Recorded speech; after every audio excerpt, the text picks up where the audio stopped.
Hey, everybody. I'm Brett Arnold of the New Flesh Horror Movies podcast and Yahoo Entertainment. And I'm Mark Dujsik of MarkReviewsMovies.com, and this is At the Movies Again, a weekly movie review podcast formerly known as Roger and Me or Roger Ebert and Me, but now we are at the movies again. This week, as always, we're reviewing all the new releases in theaters and on streaming. We have 8 movies this week, including a 20 years belated sequel to The Devil Wears Prada, The Devil Wears Prada 2, the new horror movie from Damian McCarthy, who did most recently a movie called Oddity that was streaming on Shudder, if anyone caught that one. Brett and I think we've reviewed that one, both liked it, if I remember correctly. Yes. Yes. Okay, good. I couldn't remember if you liked it as much as I did, so I'm glad you did. Yeah, We'll talk I'm a about big fan Hokum. of this guy. This guy is 3 for 3 in my book. Oh, yeah, we'll talk about that. Animal Farm, new adaptation, computer animated, directed by Andy Serkis of the George Orwell novella.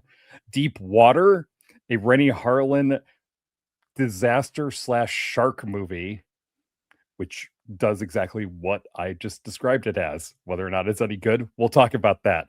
Swapped, streaming on Netflix, animated film with the voices of Michael B. Jordan and Juno Temple, among others. RZA's One Spoon of Chocolate, RZA's newest movie, a revenge thriller. The Last One for the Road, an Italian movie that's going to be getting into wider release over the next couple of weeks, but it is now out in New York, I believe only. And we'll talk about that. And Two Pianos, a French melodrama. Boy, is it. Boy, is it. We'll talk about that one. Just a quick reminder, if you're listening on your favorite podcast platform, be sure to subscribe so you get all the notifications when a new episode goes live. If you're on YouTube, hello, first of all. Be sure to like, subscribe, click the bell for notifications, leave comments. We got a lot of comments to go over after we're done with reviews for the week, so we'll go over those. I actually looked, one of our favorite commenters posted something like right at the end about a movie that comes out this week, so we'll be able to talk about one of this week's movies live with the commenters. So I love that'll it. be fun. That's how you doing, fun. Brett? I'm good. I feel like I was excited to keep up with you this week, and I still one of them managed to elude me. But I'm 8 for 9. There's 9 reviews on Mark Reviews Movies. The other one's called The Travel Companion, a very small film that Mark enjoyed, that is small enough that it's rolling out over the course of many weeks, and we can catch up with it in the future. But yeah, I'm late on it because it came out originally. The initial release date was that 2 weeks ago or so, when it was just crazy how many movies there were, so I didn't get to it, but caught up with it. So seems like it's worth catching up with, so I will try to catch up with that. And yeah, let's get into it. We've got 8 movies to talk about, including The Devil Wears Prada 2, which, I'm going to be frank, I thought the trailer for this was kind of deadly and bad and looked like, oh, this looks like a terrible legacy sequel. They just throw the characters into a situation and we're supposed to enjoy it. But I think it instead winds up being the model for how to correctly do a sequel 20 years later. Here's the trailer for The Devil Wears Prada 2. Runway. It's not just a magazine. It's a global icon. A winding road that brings us back together again. Hello? Well, look what TJ Maxx dragged in. Sorry. Who is this? Do you know her? Do I know her? I'm Andy Sachs. Andrea? She was one of the Emilys. One of the what?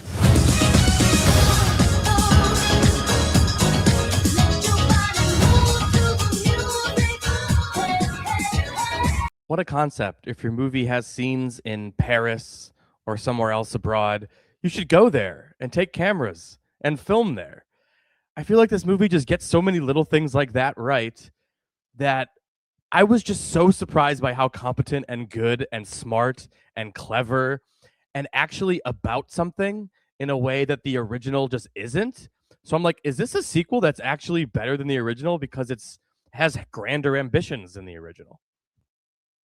I would argue it is too. I think the first one is an interesting little fairy tale sort of story of, young woman gets a dream job that she doesn't really want, but learns some things along the way, mostly that her boss is awful, and eventually comes to terms with that fact, and, decides she's going to find her own way. So now 20 years later, Andy, played by Anne Hathaway, has found her way. She became a journalist of some success. One of the details I really like is she's just, a journalist writing at different papers, everything. She still lives in the same sort of apartment she had in the first movie when she was, 20s and fresh out of college. I thought that was a fun detail. It's like, yeah, that's, a lot of people just working the jobs they really want to work are living in the same places they've always lived. So that just happens. So that's a good, smart detail. Meryl Streep plays Miranda Priestley again. She's essentially the same character, but now she is in a world of magazines and publications where print publication is dying or completely dead. So she's essentially running a fashion magazine that is just a digital platform with a book that goes out for the collectors, but doesn't sell enough that they're probably going to have to cancel the entire print side of it.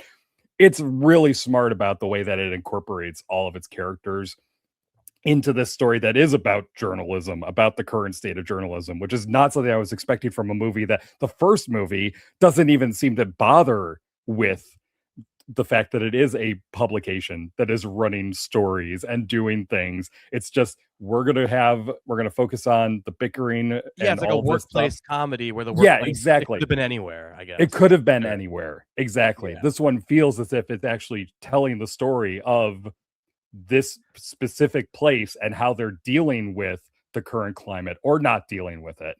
And then it brings in a whole other bunch of things like AI and this tech bro billionaire who's just awkward and doesn't understand anything, but does eventually consider buying up the magazine. There's a lot of smart stuff in here. And then it has all the characters that you did like from the first movie, but they fit in here well. There's a good reason that these characters are back and they're doing these things and this story is being told. I wasn't expecting that from a legacy sequel, especially to this one. I was pleasantly surprised, and yeah, I think it's a little bit better than the first one. Yeah, I think they really smartly use that blueprint of a legacy sequel, which we've seen a million times nowadays, to provide that earnest update on the industry that it depicted. And that honest approach really goes a long way, especially because these characters, it could so easily be like what I call a Super Bowl commercial problem, where it just feels like these people are putting on the costumes to sell us something again, and there's no real reason for it. But this movie concocts a perfectly almost too real reason to exist, where it's like, we have to talk about the death of print journalism and how everything is algorithmic and content, and there are people who still care enough to do the work. And it just like, I was like just taken with it. I'm like, wow, this is like a poignant love letter to the people who still do this shit, even though the industry is dying and it's just miserable all around. And it opens with her getting laid off. So like, I was sitting in a room full of journalists who this movie is very triggering for, because our industry has been, just layoffs and consolidation, and what this movie's depicting: billionaires taking control and calling McKinsey in, and consultants and all that stuff. So it manages to be charming and funny as the first. Like, Meryl Streep is still doing her shtick, and again, this sounds like it could be so broad and bad, where it's like Miranda Priestley, but in 2026, and she's got to deal with HR who doesn't let her act like the way she used to. But even the way that's handled is really funny and like in character true. You know what I mean? Yeah, she doesn't care. She's just like, I don't think I should be saying this, but I'm just gonna say it anyway. Yeah, she keeps doing it and then kind of walk it back. Like, what does she call it? She's one of the funniest ones is when she tries to say body positivity but calls it negative something else. Yeah, body negative or body something. negative, or like what it should be called. I know I can't say that. And later on, when someone like literally just says like, she used to throw coats at people, which was like a big deal in the first movie, like things like that would be kind of annoying callbacky bullshit. Because of the earnest approach, it just works. Like, how are you not laughing when Priestley wonders aloud if her missing assistant was, quote, human trafficked? Like, I'm laughing. She's Miranda Priestley. It's great. Yeah. Anne Hathaway is just as good as Meryl. I feel like Meryl got all the praise from the first movie. I feel like Anne Hathaway really holds her own here too. And like, it's just a delight. I was so delighted by this movie. It's definitely pointed square at my interests of like depicting the field I work in, that is going through a big change right now. But it also, the trailer made it seem like, you know, Miranda Priestley doesn't even remember who these people are, which is like a funny joke in the movie. But in the trailer, it was like, okay, they're really just leaning in on the dynamics are all still the same. But the movie, like the scene that's depicted in the trailer where they meet Emily Blunt and they have to, you know, the power dynamic has shifted and now they have to work with her. Like, that's all just kind of in the beginning. And then the movie's actually about other things. And I'm very impressed. It looks nice. The same writer of the original is back, Aline Broche McKenna. The same director is back, David Frankel. So it just feels like, in addition to the characters not missing a beat, the movie still feels like it is in the same world that the last one was in. It doesn't resort to the cheap stuff that most legacy sequels do. It is it's story centric, but also character centric. I thought it was great. I did not expect this movie to be good at all. So I'm very strong 3 stars on the Devil Wears Prada 2. Yeah, 3 stars for me as well. It's tackling all of these things, but it's still fun. It's still fun. The characters are still strong. What I really do like, and you brought it up, is that it's not just a reason for the characters to come back. There's also a reason for the characters to kind of be the same way that they are. Like the fact that Andy is just overwhelmed by Miranda, just in general. Like she's more confident now, but just being in the presence of this woman that she wants to impress, it makes sense that she kind of goes back to those old habits and those old ways. I like Stanley Tucci's character coming back and being in the same position, even though he was betrayed at the end of the last movie. And he's just saying that, you know, there's been a million betrayals just like that the entire time. It's just, that's who he is. He's just this loyal guy who's going to ride or die with this place and with Miranda. And it makes sense. Yeah, I think this movie's going to be a huge hit. It just, you rarely see, it also just feels like, you know, movies they don't make anymore, in the sense that it's like a big budget, splashy looking movie with nice costumes and fashion, and it's shot abroad. Like it's not like a cheaply made movie. I think it's Milan in this one where they go for the fashion thing. And it's, you're just watching the 2006 movie where they go to Paris. And you're just thinking, we don't do this anymore in the movies, really. Yes. So it's that like, is nice. It feels like, if it is a hit, which it will be, like it's a good harbinger of like, okay, people want to see movies that are made for adults, even though this one's specifically tied to an iconic character, etc. But like, I just think it bodes well that like, wow, this adult drama is going to make a lot of money, even though it's a comedy too. I know. Delightful, really unexpected delight that Devil Wears Prada 2 is maybe one of the better legacy sequels that exists. All right, let's talk about the latest from Irish filmmaker Damien McCarthy. We've praised his last movie, Oddity, on this show. I love his debut, I believe it is, Caveat, which is also on Shudder. I think Mark liked that one less. I didn't see it. That's what the problem. That's why I said we got to talk about that. Then it was Jesse who doesn't like that one as much as I do. Okay. But it's funny, when you watch them all, this guy has like singular auteur obsessions, and one of them is rabbits. They go all the way back to the first one. It's all about creepy rabbits. Anyway, Hokum. Adam Scott is now, you know, an American mainstream actor starring in this, like, I would say, indie Irish guys movie. So it's like a big step up for him in terms of his movie being mainstream and in theaters, etc. Here's a trailer for Hokum.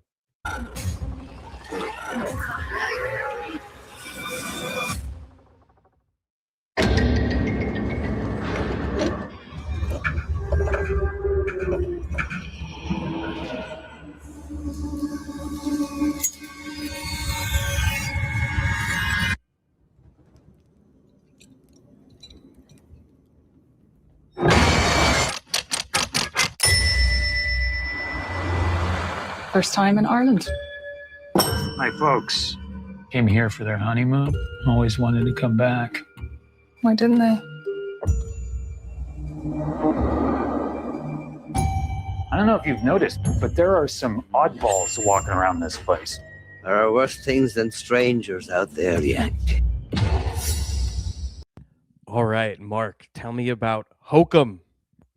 Hokum has Adam Scott as an author who decides to go back to Ireland, where his parents, well, he doesn't go back, but his parents went to Ireland for their honeymoon, and they have died. Both of them have died at different times, but he's going to leave their remains in Ireland near the inn where they stayed for their honeymoon. The inn turns out to be potentially haunted by a lot of things, but also Adam Scott's character Yeah, maybe Adam Bauman Scott's is a haunted character man. is Yes, haunted. Yeah, he is exactly. also haunted. Oh boy, do I really like this movie. And I liked Oddity, but Oddity sometimes felt like a lot of different ideas that occasionally fit together. It Oddity was took like me 2 viewings to fully appreciate because there's so many moving parts to it. there are so many moving parts, but I liked that sort of urban legend feel to Oddity, where it is like telling a story that you think you would have heard like around a campfire or something. Like all of those different components fit, at least in terms of the genre and in terms of the atmosphere and all of that stuff.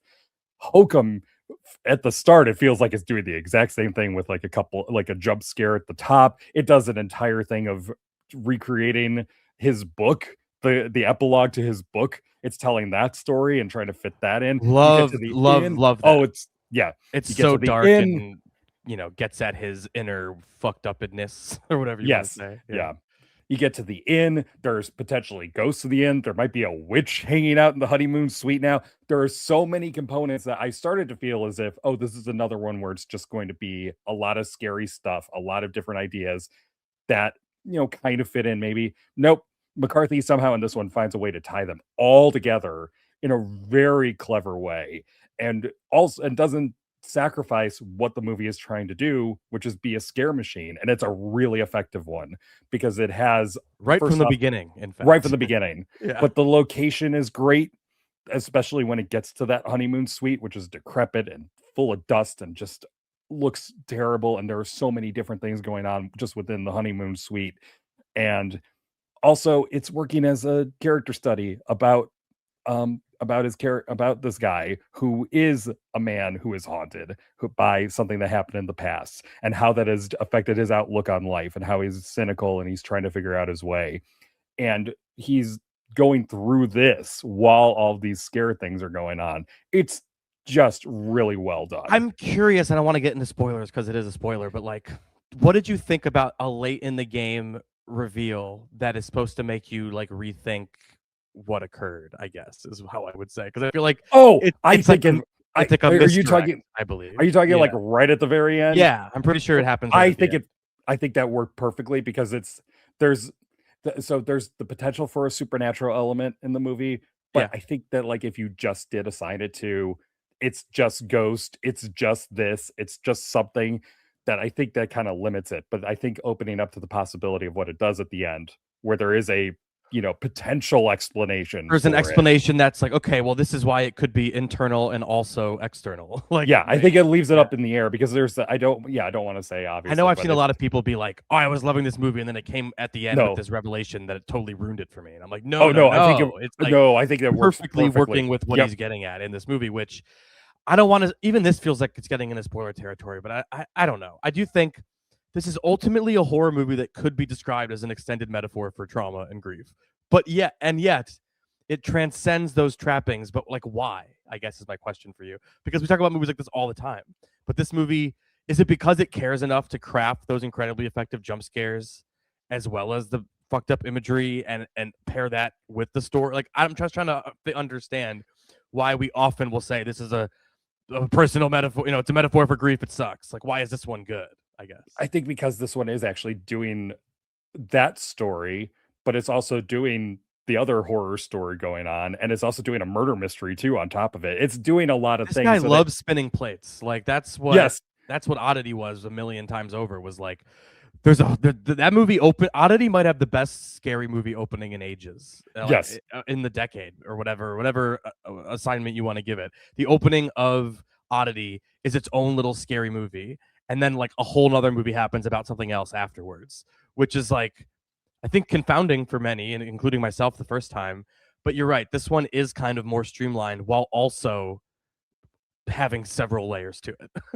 Yeah, it's not just about grief and trauma. It's also, and the way that this guy is confronting that head on by going through this experience makes it more interesting too. I think it's not there's no like metaphor for grief hanging around inside the honeymoon suite. He's just dealing with that on his own while all this other stuff is going on. And I think maybe that's why it works. Yeah. And I think it also gets at, through the supernatural, maybe like the human evil of it all, I guess, under it. Like, that's what I think he's interested in, is like folk horror that gets at there's human elements behind the supernatural stuff maybe sometimes.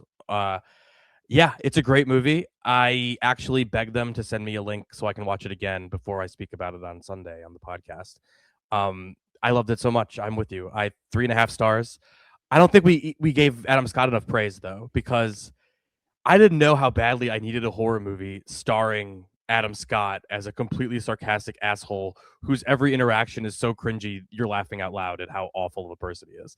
The audience I saw this with was dying laughing at everything he uttered, and he's so perfect in this role. It's really great to see him in this. Yeah, he's very funny in that first act, but something happens, and I mean, we've very carefully avoided spoilers because there's something that happens even in the first act of this movie that's kind of a shock.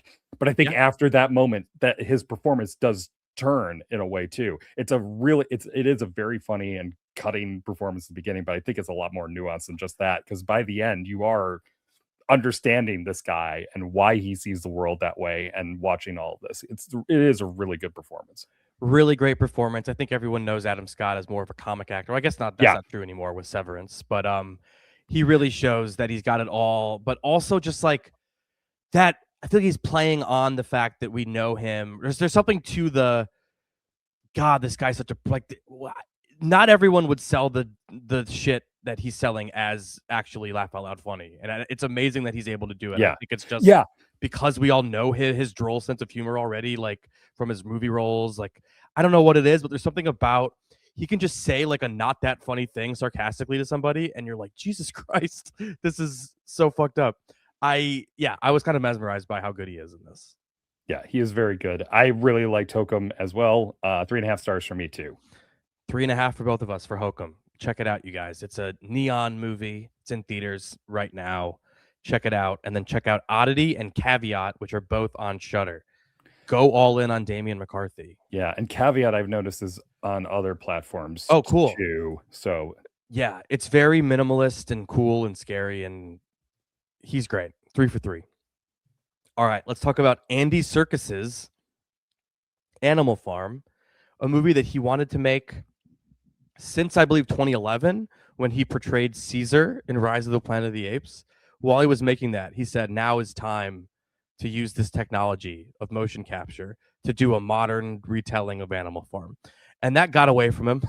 So now we have this child's animated version of it that I don't think is anywhere near what he envisioned at the beginning. But here it is. Here's the trailer for Animal Farm, which, if you want to read the sweaty letter they sent about how George Orwell actually likes this, his family approved of it or whatever, we can read it because it's pretty funny. But here's the trailer for Animal Farm. Many seasons ago, we all dreamed that one day animals would be free. We are going on vacation. What does that say? It says, Laughter House. That sounds awesome. I love to laugh. It's a slaughterhouse. We're all gonna die!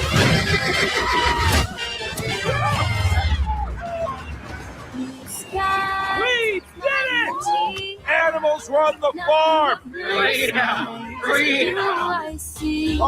Mark, you're a well-read man. You read a lot of classic literature, I would call it. Every time we watch a movie like The Count of Monte Cristo, I feel like you know more about it than I do. Animal Farm, George Orwell. I think we all read this in school. I'm not sure if you did. I feel like I did. But what would you say George Orwell's Animal Farm is about? And what would you say this movie does differently? George Orwell's Animal Farm was essentially about how the ideas and ideals of the communist revolution turned into the totalitarianism of the Soviet Union based on certain people and how they behaved and what they wanted out of it. And it's pretty clear cut what that is. It's just Stalinism in anthropomorphic form on a farm. There you go. That's what Animal Farm was. And in this one, it's kind of still that, but we're post Soviet Union, and so what's the point of telling the story? I think that it's updated in an interesting way to point out that what we're talking about here is the pigs essentially becoming capitalists and oligarchs and rule just the same way, in a way that you could argue that Stalin and everybody it's like everything. And I think it's a tech bro coded capitalism, like Musk-esque Exactly. capitalism, I guess. Yeah, Glenn Close plays a mogul who just owns stuff. It's kind of vague what she does, but she's just teaching the pigs, like, you can get stuff and you can buy things with this magic money, this magic paper. I think it fits in pretty well, and I think the core of the story, at least in the first part, is still the same. The problem is the tone of this one is all over the place because it is a kids movie. It's trying to appeal to children and to families and to adults who understand the material and are seeing what the story is, but it's doing gags and not very good gags, lots of like puns and farts and all that stuff. It's it's exactly what you kind of think of. Oh, we just got to make this movie about animals funny for the kids, and it's not that funny. And I think the less sad about where it ends, the better. Just it makes absolutely no sense to take the movie in the direction it does by the end, with this just kind of chaotic, action-packed ending that goes against the entire spirit of what the story is supposed to be.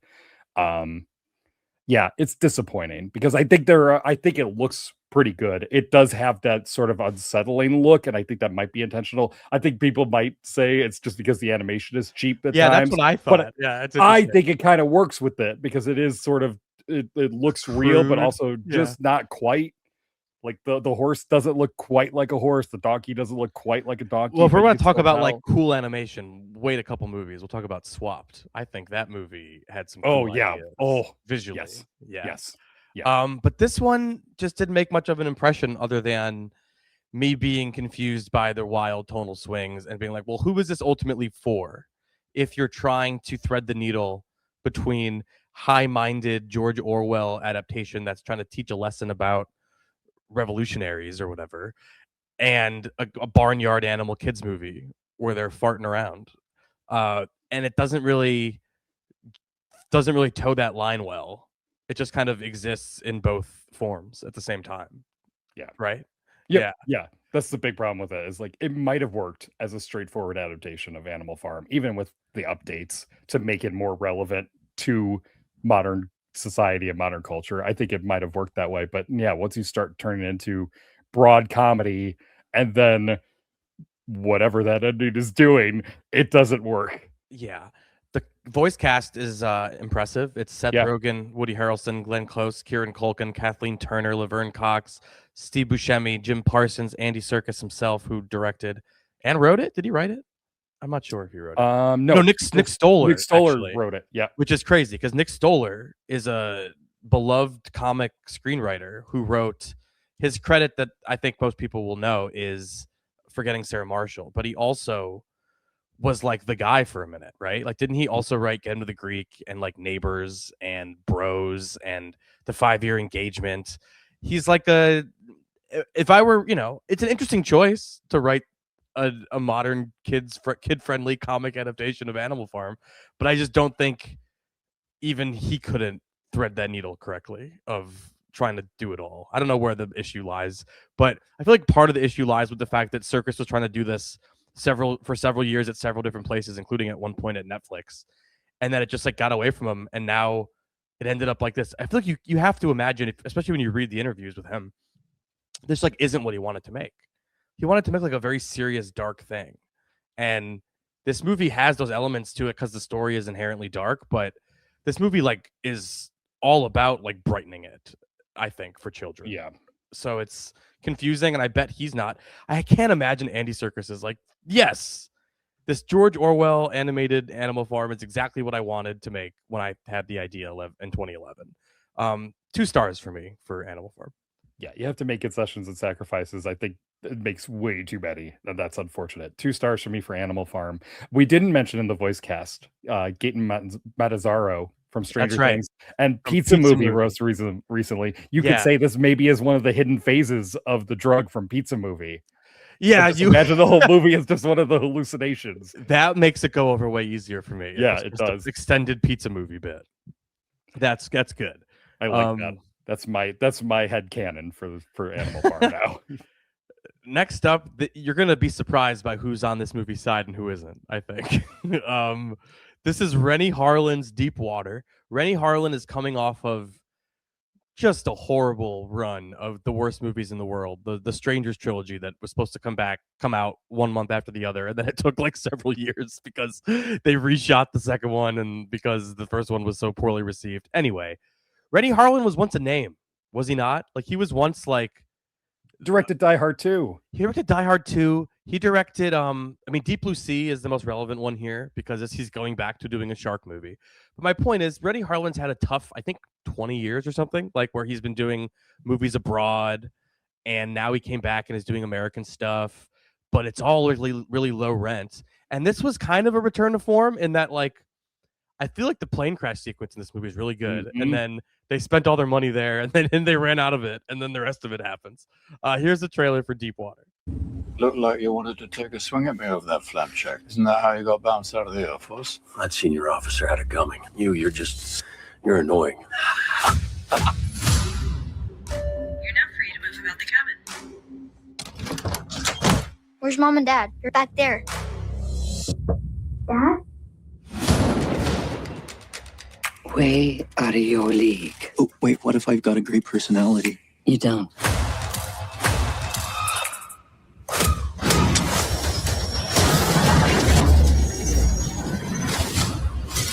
Mayday, mayday. Tail down 100 feet. Sir,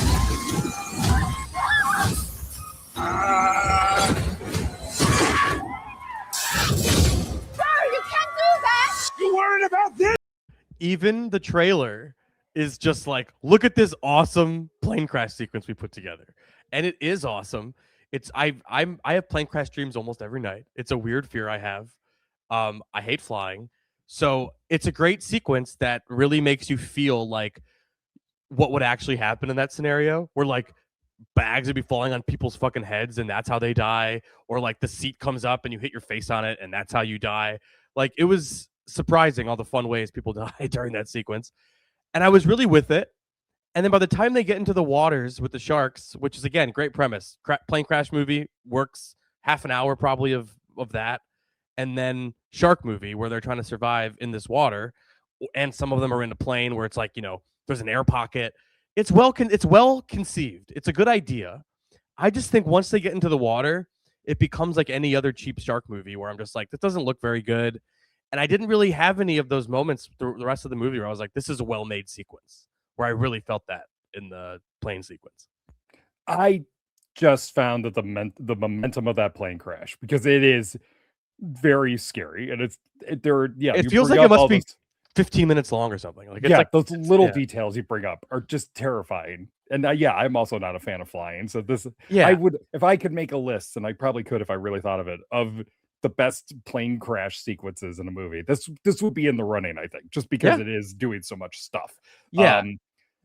It's one of the most extended of those sequences I've seen. Yeah. I think after that, I wasn't quite on board with the movie until the plane crash. I found all the setup with the characters and everything. They tell you when Aaron Eckhart and Ben Kingsley are sitting in the cockpit and talking, oh, you were in the Air Force and you punched a guy and this is how you are where you are. And like, it's clumsy. It's Eckhart's doing his like action hero voice that he does sometimes, where it's like really affected and like really going for it. And he commits to it. He does it the whole time.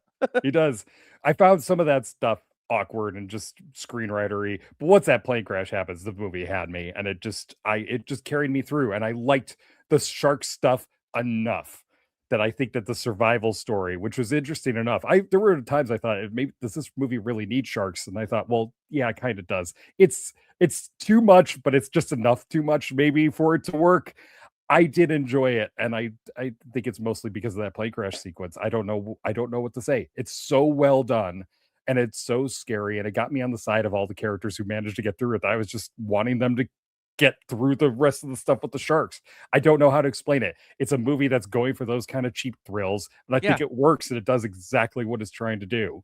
I mean, even those like carefully constructed archetypes for every person. You know what I mean? Like, it's one of those movies where it's all stock this and stock that, because we're here to watch Rennie Harlin direct the hell out of that sequence, and he really does. So like, I give him credit for the plane crash being awesome, and I wish I don't know what's wrong with it. It didn't really carry me through once the sharks were in the water, despite like enjoying that they clearly built a set, you know, and there was like, and there's like the air pocket on the plane. Like they did the right things in making this movie. Did you notice who produced it, by the way? Pretty funny.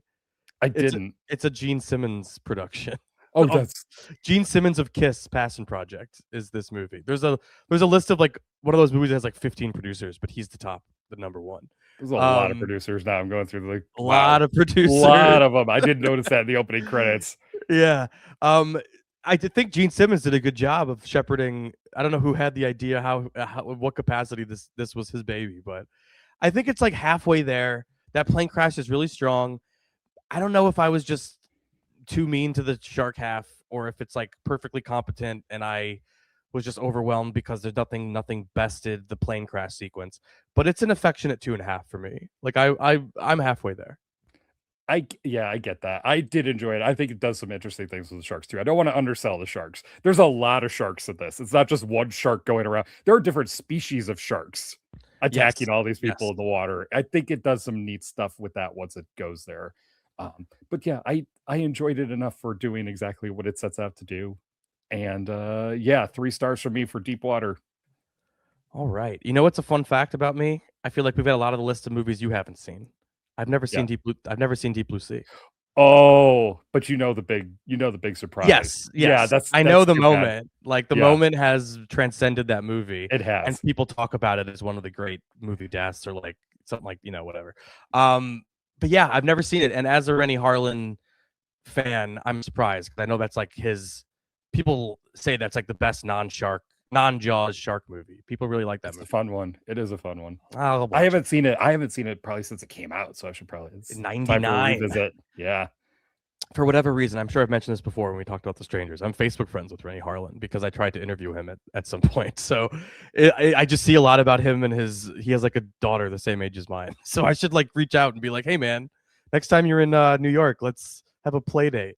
You could tell me about making The Long Kiss Goodnight or whatever. One of my favorite Rennie Harlin unsung movies is, remember Mindhunters? The long delayed Mindhunters? I don't know. It's an LL Cool J movie where there's like FBI training program on like an island. It's like a I missed that one. Oh my god, really? It is loosely based on an Agatha Christie story, and I want to say loosely, very strongly. It's very loosely based. Okay, now I need to see this. Yes, I know. It's one of those movies that in 2004, I definitely remember like anticipating the movie coming out at a certain time. This was before I was like paying attention to the trades and stuff. And it got hella delayed. It was delayed for like a year, and I don't know why. I haven't like looked up the production history of what happened, but it's a famously like fucked with movie in post production, I think. It's going on my watch list. Hell yeah! Very curious about. I'll watch Deep Blue Sea, and you can watch Mindhunter. Have you seen his? Remember when they did those 2 Exorcist prequels at the same time? Yep. Yeah. His is quite bad. Yes, it is. Schrader's isn't much better, but it's not much better. It is better though. Yeah. It's at least interesting. Harlan's is just boring. Harlan's is so boring and like of no consequence. Nothing happens in that movie. It's really bad. Anyway, Rennie Harlin is one of the most interesting careers as a director. For sure. Like a journeyman who he made like that movie. What was that movie? Cutthroat Island undid. That's right. That's what That's it was. right. It was huge budget bomb. Yeah, huge bomb. That used to happen to people. Like they would make bombs and they would go to directors. They'd never work again. Yeah. That doesn't really happen anymore. So I like that. I'm glad this worked on you for me, and it was enough kind of okay for you. It's almost like a recommendation for me still. Next up, a movie that I was pleasantly surprised by, I guess. Here's the trailer for Swapped on Netflix now.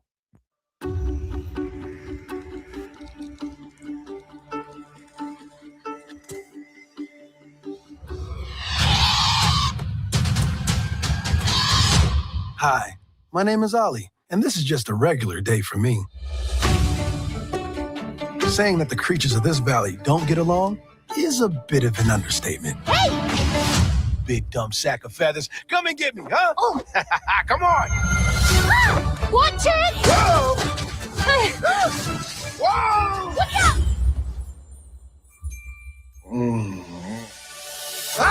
This isn't my body. Get these feathers off of me. Where are my beautiful feathers? Where are my beautiful wings?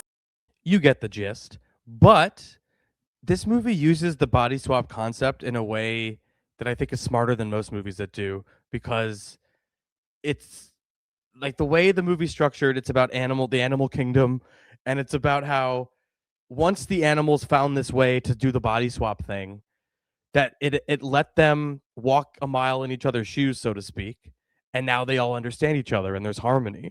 So like I was really into that idea, and then the way that the movie's conflict I thought was really specifically interesting, and arguably gets at like real ideas better than like an Animal Farm adaptation does, because this movie has an agenda, so to speak, or like a message, and I think it's really clever and smart about it. Yeah, I think it is too. I think that maybe the message is a bit too familiar for all of it, but you know what we talked about when you brought up Animal Farm. This looks fantastic. The animation here is so detailed on such a very specific level too, because it's all these smaller characters, and so you have just the detail and the level of like moss on a tree stump or something. It's really impressive to look at, and then it's having fun with the body swap idea. I think Michael B. Jordan and Juno Temple are pretty good. I really liked Tracy Morgan as the fish, although I would say that maybe casting actors, very specific and familiar actors with voices that are doing one thing, there might be a limit to that with his performance, and this movie shows that. But I mean, that's later on. But I was really caught up in the story, but I was mostly caught up in how fantastic it looks as a piece of animation, with all the levels of detail in it, and the design of the creatures too, where it's this sort of fantasy world where everything looks sort of familiar, but it's slightly different. Like the deer are made of essentially tree bark and everything, and the wolves, there's a fire wolf. These birds look like they could exist, but they don't. There's just stuff like that. I enjoyed it as well. Yes. The wolf, the fire wolves, the trees that walk and their own ecosystems. This movie just had like unexpected splendor to it that I wasn't like, and it's all well thought out, and it all ties into what the movie's about, which is like, you know, the birds, the little innocent puku or whatever he is, the little animal like innocently shows a bird how to open the seeds to get food, and then once they learn how to do that, the food is depleted for the pukus, and it's like talking about scarcity and things like that. And when it's just like, I didn't expect this movie to be about such big ideas, and I guess a lot of kids movies are ultimately about this balance of respecting nature lately. It reminded me of Hoppers in a lot of ways. Yeah, Hoppers, it has a lot of hoppers in it. Yeah, which like just a coincidence because they came out so soon. Yeah, exactly. Quickly after one another, and clearly they didn't rip it off or anything. But yeah, it's a sweet little kids movie with good vocal performances. Michael B. Jordan. I guess when I was thinking why was I so surprised by this? It's because the movie opens, and the trailer even opens with like a "Yup, I guess you're wondering how I got into this situation," and it manages to transcend that and be like a pretty good movie for kids and adults. Yeah, it's good, cute, harmless, fun, good message, really beautifully constructed world that they've made in this movie, I thought. Yep, I agree entirely. Cool. 3 stars for me. 3 stars for me as well for Swapped on Netflix now, and I believe this next one's in theaters. It's RZA's One Spoon of Chocolate. It also has another name up top. It's a Quentin Tarantino Presents film, which the first one of those I remember was Hero, because I remember I saw Hero. Oh yeah, because Quentin Tarantino put his name on it, and that's how you got a movie that wasn't in English to go in wide release at that time. He's put his name on a couple other things prominently, but that one comes to mind mostly. Anyway, RZA's One Spoon of Chocolate. Quentin Tarantino's RZA's One Spoon of Chocolate. What are you? Some type of hero?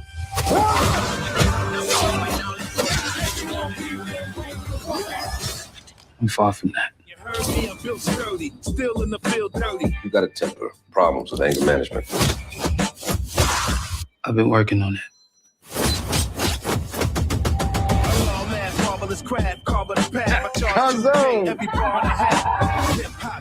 Keep it fresh in the Ziploc. Jimmy and his gang of degenerates. They're not afraid of hell. Feeling you real, you want You shouldn't be smoking and driving. Shit. That's the only way to drive. Man, I wish I liked this movie. It ostensibly is doing a lot of stuff I'm interested in. I just was surprised by how amateurishly made it is in a lot of ways, script wise, but also like once it gets to the part where it's like, okay, finally we have all this long-winded, it's all just teeing up this guy kicking some ass.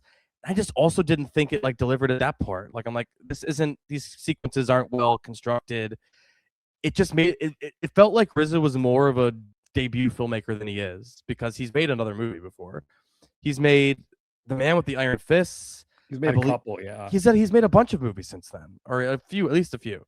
And it just came off like this. It felt like a first-time director, big time, the whole time. And it never transcended that for me, despite how much just like this dude throwing his things he loves in a blender and making like a revenge movie that's very racially charged. But for some reason, that racially charged shit comes off as cartoonish. Did you have that problem where it was just like so over the top? It's like, Jesus Christ.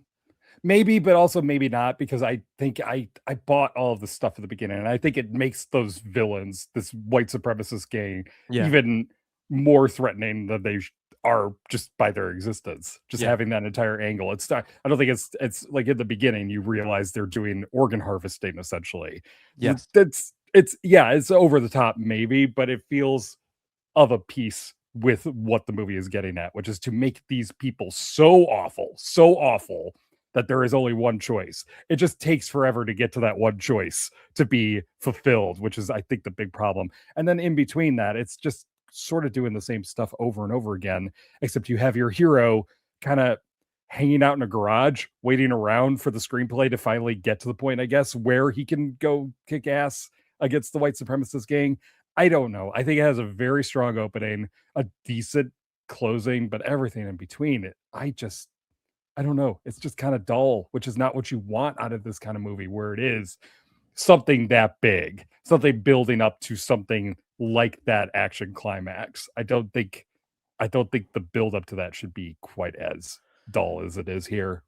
Shameik Moore's good. I like Shameik Moore a lot. He's the voice of what's his name? Miles Morales in the Spider-Man animated movies, which, remember how they released half of one of those and then it's been however many years and we still don't have it? Oh, it was a full movie. It just ended with a cliffhanger. That's all. I do remember there was a big discourse because most people I don't think knew that it was going to be part 1 of 2, even though I'm sure we did because we're well read. Well, I mean, these things. as soon as you know there's a part 2 in general, because Across the Spider-Verse was a part 2, you got to figure there's gonna be a follow-up. Of course. It is just weird that it's taken so long. Oh well. This movie just has a lot of like side tangents about like random characters doing random stuff, and I don't know. Like there's interesting ideas in it, but it feels like you have to sift through a lot to get there. And he's like making a movie that's like, you know, revenge, blaxploitation-y, but it also has like the Jordan Peele, post Jordan Peele Get Out, like racial stuff going on in it. There's a lot of interesting ideas, but I just don't know if RZA's like the guy to do social commentary or something. Like something about it comes off as not working. And I thought Paris Jackson, Michael Jackson's daughter, who I've never seen in anything before, really not good. I thought in this movie, it was cool to see her, but I didn't think she gave a very good performance.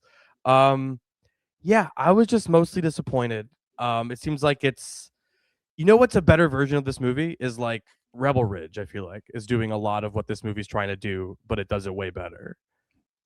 And maybe that's unfair, but it did remind me of that movie, in that it's like a revenge thriller about systemic racism and a military vet trying to get comeuppance. It is kind of similar to that movie, actually. So I would recommend you watch Rebel Ridge. And unfortunately, RZA's One Spoon of Chocolate didn't do much for me. It's a 2-star experience for me. Yeah, 2 stars for me as well. Boo. Sorry, RZA. I'm a fan of your rap career and your acting career. But I think I like The Man with the Iron Fist more than this. I remember liking that okay. But anyway, let's talk about the last one for the road. Here's the trailer. te l'ho detto che arriva genio. Verso le 11. Andiamo a prenderlo noi. È l'ultima? Signorina, mi scusi, ma questa birra ha un sapore strano. Analcolica.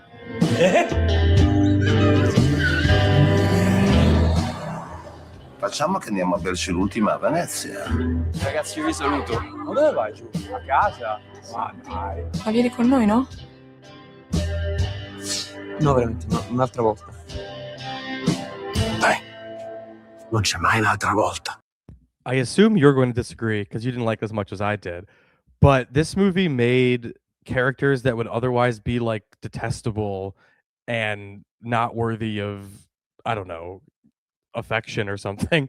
I found this movie, I was like, oh, I love these guys. I want to hang out with these guys. This movie's about two alcoholic dudes who just keep going for one more drink at the bar, but it's about them like hanging out with this young guy who they pick up on the night and kind of changing his life and his outlook. And I thought it was I was very moved by this movie. I love a movie about just like an ode to living life the way that some people would say you shouldn't live, but these guys had a nice time doing it, and they're too old to grow up now, and they know fuck all, but they know everything. I just thought the screenplay was like really clever and funny, and I was picking up what this movie was putting down. Tell me about it. I was for a bit too. It is essentially a road trip movie, just with two guys who lost a lot of money and everything during the economic crisis of 2008, and they've just been kind of going along doing what they can. Like one of them moved in with his parents again. There's one of them's working like a community cleanup job. They're just doing what they can. Only bum cigarettes from people. Like yes, yeah. The one guy, I don't smoke. Detail. Yeah. He doesn't smoke, but he gets cigarettes from anyone that he can. It's just that guy's smoking. I'll be right back. Yeah, I'll be right back. There's a lot I really liked about this movie. I think the big thing is this idea that it is trying to teach all these life lessons, maybe by bringing in the young guy who just kind of doesn't really have much to do except hang out and listen to the two of them. He's kind of a sounding board, essentially, for these guys to tell their stories, but I don't think you need that guy. I don't think you need the young guy because they do a pretty good job before he shows up talking about their stories. This urban legend about the factory in town that eventually closed, of the CEO showing up with a watch and all that. Like, did that actually happen, or was that just part of something that we kind of are nostalgic for back when we had jobs that actually paid money? That's such an interesting detail. There's a lot of little character stuff that I really liked, but I don't know. There's just, I think, trying to make it into this discussion about the state of Europe and the state of Italy and how these, I don't know. There's just something that's trying to do maybe too much with a little premise. And I don't think having that younger guy who were there times you felt like almost that he was being abducted by these two guys? I mean, it's kind of, this dude wanted to go home like after drink one. Yeah. And he's been there all night. And it's funny. They're just driving around places. Yeah. Like he doesn't know where they're at. They don't even know where they're at. Always like, oh yeah, there's this great bar we got to go to, and they like go on a quest to get there, and it's like not there or whatever. Like, there's something charming about it. There's really is something charming about how a movie, like, I love when a movie can be really small. Like it's about two guys who were drunkards, just kind of existing without, after that happened. But it does have like a profundity to it about like the outlook of the young guy versus their outlook, and like what he cares about versus what they say actually matters. And it's a movie that makes me, a person who doesn't even drink, like want to go spend my time at the bars and actually quote unquote living, and like isn't living just kind of meeting people all the time and having fun, and something I like don't do anymore. Like it just made me wistful about like a time I don't even think I even experienced. Do you know what I mean? And like that's the power of a good movie. I'm like, it's made me like want to be a different person. So you're saying it's a fine representation of modern American politics at the moment. Yes. Wistful for a time that never existed. I think that's beautiful. Beautifully put by both of us. I was really taken with this. It's a small movie that, packs a punch, I think, if you are paying attention. And I don't know. It made me want to hang out with these dudes. It made me want to go to the bar. 3 stars for the last one for the road. I was fine hanging out with them for a while, and then when I kind of realized maybe that was all it was when I saw the younger guy hanging out with them, and just I kind of realizing this would be a nightmare. This would be an absolute. Oh, it's nightmare absolutely my nightmare. To be 100%. stuck with them. Like no. Like maybe that's just part keep it of to what them. I think that's part of my enjoyment of it is how like if this was a real scenario, I would be the young guy, and it would not be going as like I feel like he's moved by them eventually, and adopts their worldview maybe or whatever. I would be like, good lord, I called a cab within 5 minutes and got home. Like I cannot hang with these fucking dudes. He's got a phone. I just pointed it out. Yeah, Like, but there's something about that too, like the fact that he is choosing to still do it even though he knows better. Like you know why? It's because they're driving around so far away from where he needs to go. He doesn't have the money. He's just a college student. Anyway, he truly is taken hostage. It's a really interesting movie that I do think there's a lot bubbling under the surface that even I'm not privy to because I don't know about Europe politics or whatever the fuck. I just want to point out my problem with it isn't that they abduct this kid or whatever. No, I know. It's not with it. I have a moral. That's issue not with it. this movie. It's just like I think it's trying to reach for stuff that I can't quite grab. But I do like this conceit. I like watching these characters, and I like seeing how they like just kind of improvising their way through life and to get to that next drink. Like when they show up at that count's mansion and they're just lying their way to try to get a drink from him. I thought that scene was really funny. I love that scene too. Yeah, they're like, yeah, we'll give you some juice. He goes, actually, we don't drink juice. Do you have like a gin and tonic maybe? And the guy's like, I'll make you daiquiris. And he's like, great, this is awesome. The guy literally says, this is awesome. I think at one point. It's kind of delightful, even though there's like there's a melancholy to it under it all that is ever present. I'm on the fence about it is what I'm getting at. So 2.5 stars for me for the last one for the road. Mark says 2.5 stars, and I say, well, for that one, 3 stars. But 2 pianos is the transition I was trying to make very clunkily. The next movie is called 2 Pianos. This guy is a prolific French filmmaker. I don't think I've seen many of his movies. What's his name? Arnon Desplatien. What's his most popular movie? The Kings and Queens and a Christmas. What's that Christmas one called? Is it A Christmas Tale or something? I believe it's called The Christmas Tale. Yeah, I think that's the most famous one. Yeah, he's been making movies for decades, and he's pretty prolific. I haven't seen the last few movies that every time I was reading a review of this movie, they kept saying how bad his last few movies were. But I quite enjoyed this one, even though Mark disagrees. Here's a trailer for 2 Pianos, not to be confused with Baltimore. What's that guy's name? The Cormacar, the guy who directed 2 Guns. I was trying to make a 2 Guns joke. All my jokes are barely there today. I'm just saying the idea of what they would be. 2 Pianos with a Z. That's the joke. All right, here's the trailer for 2 Pianos. Il y a encore combien de temps à l'intérieur? 1 heure à peine. Qu'est-ce que tu allais faire à l'autre bout du monde? Tu es trop doué pour ça. Redis-le plus fort, ça, s'il te plaît. Tu es tout seul.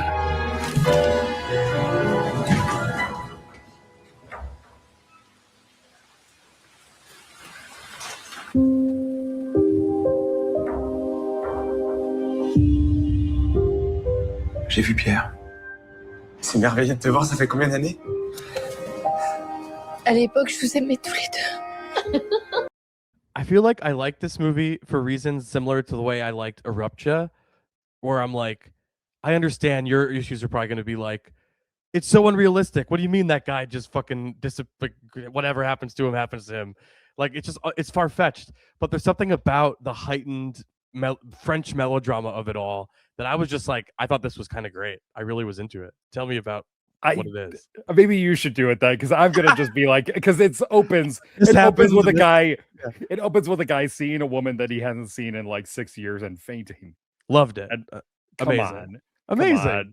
Oh. It's so. I mean, then do you get more melodramatic than that? No, it's like you starts don't. at peak melodrama. But then you also then cut away from that story for the guy who is coming back and faints to have this whole thing about being the piano player for Charlotte Ramping's character, and it just turns into a movie about them preparing for this concert series that they're going to be doing. Yeah. So it loses all of that momentum, and then it becomes about your same hero stalking a child. A child who may or may not be like a supernatural ghost. Who may, there's a point, because that's not how genetics work. I just want to point it out, because that's not how genetics work, that you do either think this guy is just stalking a child, or that child is a ghost, because there's no way child in is hell somehow him, or for the some child reason. looks exactly like him. Like, Yeah. as in they photographed this young actor for the the scenes of him, for the photos of him as a kid, and then just had him walk around. Like, yeah, that's how genetics works. So I also was thinking, is this a ghost child of him? Yes. Is this a hallucination of him? Top of the hat, what is this movie about? Boom, new thing happens, and Yes. new information. Yeah. New information happens where now you are back to the couple from the opening, and you're realizing, oh, this is about this love affair that happened long ago. Oh, it's a love triangle. And then new thing happens. It's no longer a love triangle. It is all over the place. Yes. I agree it's all over the place, but I found that to be like an asset more than like a problem. I was just like, with this French melodrama, I found the dynamic between Charlotte Rampling and him, how he's like this amazing pianist who's squandering his potential, and she's now like on her way out, and she wants him to kind of like be good again. Like, I was caught up in that.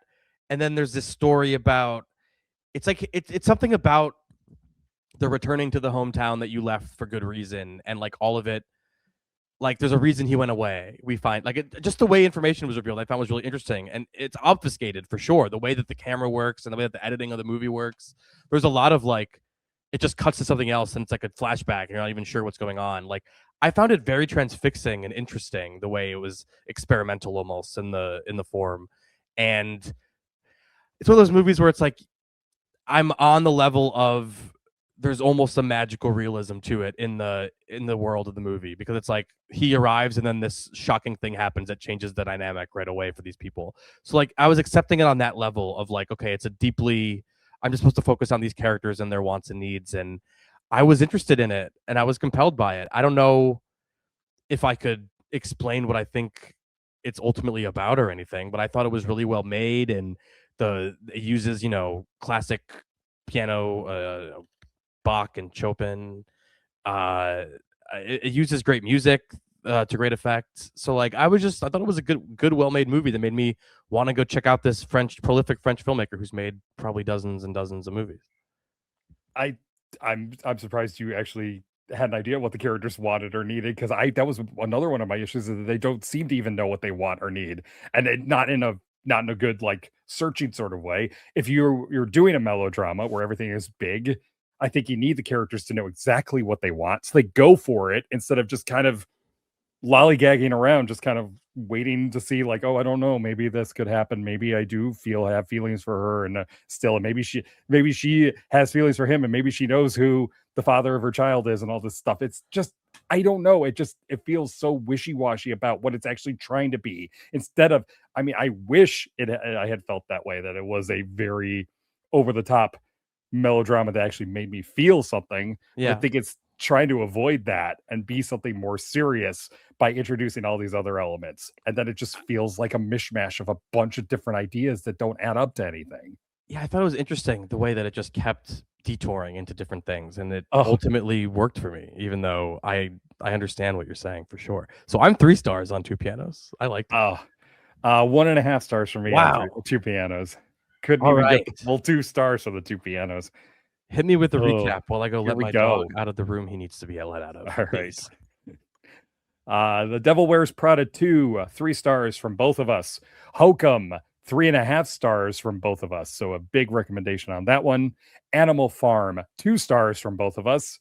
A mild split on Deep Water, 2.5 stars from Brett, 3 stars from me. I think it's a good return for Rennie Harlan. Swapped, 3 stars from both of us, currently streaming on Netflix. Yes. 2 stars for both of us for RZA's One Spoon of Chocolate. Another mild split for The Last One for the Road. 3 stars from Brett, who liked its 2 main characters. 2.5 stars from me, who liked its 2 main characters, but thought it was doing way too much else. And the biggest split of the week, Two Pianos. 3 stars from Brett, who really enjoyed the Frenchiness of this melodrama. So French and so melodrama, yes. And 1.5 stars from me, who couldn't be bothered, apparently. I just found it so frustrating. So there we go. There we go. All right, let's talk about the comments. First, before we get to the comments, I'm going to say, if you were wondering why there was no Alien Ant Farm song last week, it's not that I forgot. It's that my other podcast, where I, for over 10 years, would always put a random song at the end of it, randomly are now getting taken down by Spotify for copyright issues with the song. So just to avoid if that happens to this show, just to avoid that issue going forward, we're going to just stop that and put the theme song up again. But you can imagine it's there. Or, better yet, I'll just leave everyone with instructions. Like Google Alien Ant Farm movies. The first thing that comes up will be the YouTube video. You click on it and you can play it. And you can play that after we speak. And that's how you replicate that experience going forward. So just a kind of a safety net for ourselves. But the comments, what do I have here? One of them says, forgot the alien ant farm. That has been explained. What else do we have? I barely remember the trip. I just know it has the Scandinavian Bill Burr doppelganger. Who's that? Do you know who that is off the top of your head? I do not, because I didn't see Axel that Henny. one. Oh, yeah, Axel Henny. That guy does look like Bill Burr. Okay. That's a good call out, Liam Johnson. Thank you. Leonardo Lopez says, the summer movie season's finally upon us, and to be honest, the month of May is looking pretty dry for me. The Devil Wears Prada 2 and the Backrooms look interesting and are the ones I'm most likely to see, but I have no interest in Mortal Kombat 2. The Sheep Detectives looks cute, but I won't be in a rush to see it. And I'm especially not interested in seeing Star Wars, The Mandalorian, and Grogu, especially because it looks like they took a potential 4th season of a Disney Plus show and truncated it into a movie. And why would I pay to see something in the theater that I could easily get on TV for free? I'm going to hold off on consistently seeing any new movies until Disclosure Day comes out in June, and that will be when I will start seeing this year's summer movies as they come out. Someone said they tried the no trailer method for the Mummy movie, palm to face moment. Yeah, I think Devil Wears Prada 2 is unexpectedly good and a great start to the summer movie season. I've heard The Sheep Detectives is actually really good, and I had no interest, and now I'm actually quite interested. It's written by Craig Mazin, the guy who did Chernobyl on HBO. It's really interesting. That's a new detail I did not know. Yeah, it's interesting. I've heard it's very good. Mortal Kombat 2. How are we not doing a Barbie Oppenheimer thing with the Sheep Detectives in Mortal Kombat 2? Mortal Sheep. Let's go. Sheep Combat. Mortal Sheep. Either way, Combat. Either way is good.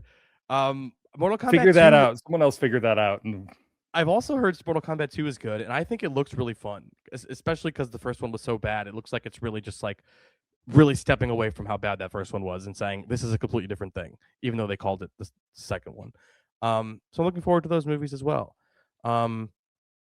Ed says we're killing it. Great episode. I will say that whoever said Night Patrol was the worst movie of the year hasn't seen the Napa Boys. I don't think either Brett or Mark have seen The Containment. Watch that movie, and Lee Cronin's The Mummy is a masterpiece. Anyway, can't wait to see how many movies you review next week because I'm already in the weeds with movies from last week that I couldn't find time for. And Ed said, thanks for the recommendation of Desert Warrior. This has been on my radar for many years, partially because I like Rupert Wyatt, but also when I spoke to Rick Roman Waugh for Kandahar, he mentioned that Desert Warrior was the only other movie that filmed in the same location where they filmed Lawrence of Arabia. I love a big historic war epic, and Desert Warrior is fantastic. I just wish I had a chance to see it in the theater because my laptop doesn't do it justice. I'm glad the Desert Warrior heads are finding their people because I've spoken to many people who've seen it and who said they liked it. Goofy movie, but I enjoyed it. Second person to recommend this movie called War Driver. Someone said, Milk and Toast said, War Driver is well worth seeing and reviewing. Possibly the best neo-noir to come out in years. An absolute must-see. Don't miss it. That comment is so intense. I feel like that person must have written the movie. We have to investigate this. Milk and Toast, did you write War Driver? I need to find War Driver. Yeah, Nelson brought it up in a previous comment saying we missed it. I'll check that out. I looked it up. I was trying to remember. It actually did get a theatrical release. I think I said it was digital only, but I think I looked it up again and it got a theatrical release, but I didn't get a notification about it except that way back in January, it was going to be coming out and then never got any follow-ups from people. So I didn't have it on my schedule. So it just got farted out onto VOD or something. Classic. That's unfortunate. Many such cases. So now I have to find out where I can watch it. Probably just rent it digitally at some point. Oh, someone asked, what's with the Carey Mulligan recommendation joke? And what I have to say, Travis, to that is it's not a joke. Carey Mulligan 1403 on YouTube comments every week, and that's why we say Carey Mulligan is commenting. Speaking of, Carey Mulligan says, late comment, but I just watched Deep Water. What's more ridiculous, the candy wrapper in The Last Jurassic World or the phone charger in this? Explain. So was it the last one? Was it after? I don't Was even it Afterlife? I thought that was, well, maybe I don't know. Now I need to look this up. I thought that was Dominion where. Now, hang on a second. In No, Jurassic it was. World No, Rebirth- wait, it was. Oh, it was. I don't remember the scene, but here's what AI tells Rebirth. me. A discarded Snickers wrapper plays a pivotal role in the opening scene. A scientist carefully drops the wrapper, which gets sucked into the mechanism of the high screen lab. Oh yeah. So just like that. Snickers Okay. bar. Okay. Yeah, that was one of those things like, okay, fine. It is kind of silly, but whatever. The dinosaur needs to escape somehow. Why not a candy wrapper? Whatever. I mean, the It is phone kinda charger dumb. in this. I mean, the that phone makes charger sense makes to sense me. because Like- we didn't talk about the jerk passenger in deep water who gets worse and worse as he goes. But I like that detail that it's just a guy who's trying to charge his phone, but doesn't, and puts it in his actual luggage to get, put in the carry. Yeah, I mean, lithium ionic batteries do You're explode not- they can. on airplanes. It's happened before. Yep. So, and if they're stuck in the cargo hold, there's no way potentially to put out the fire, which is exactly what happens. I think that worked really well. yeah, and I didn't mention this story in the review, but I was struck by this is how it would actually be, the reality of like the pilots in their own little world while everyone behind them is like dying and they're just like not acknowledging that at all because they have to fly the plane. Yeah. What are they going to do? They got to take care of the plane. plane. Okay, well, that was they haven't like no one's acknowledged. Yeah, there's probably a bunch of people dead back there. They're just like trying to fly the plane. Good, the movies. There's a lot of good details of that. Pretty good plane scene. crash. Pretty good plane crash. I think that's all the YouTube comments that are worth getting into. Thanks everyone who commented. Thanks Nelson. He said The Green Knight is terrible. A Ghost Story is Lowry's best movie, and The Old Man and the Gun is quite fun. I think The Green Knight is great. Ghost Story is fantastic. Ghost Story is good. Old Man and the Gun is pretty fun. Yeah. I really like Green Knight though. I do really like that. Yeah, that movie was cool. Very pretty looking also. All right.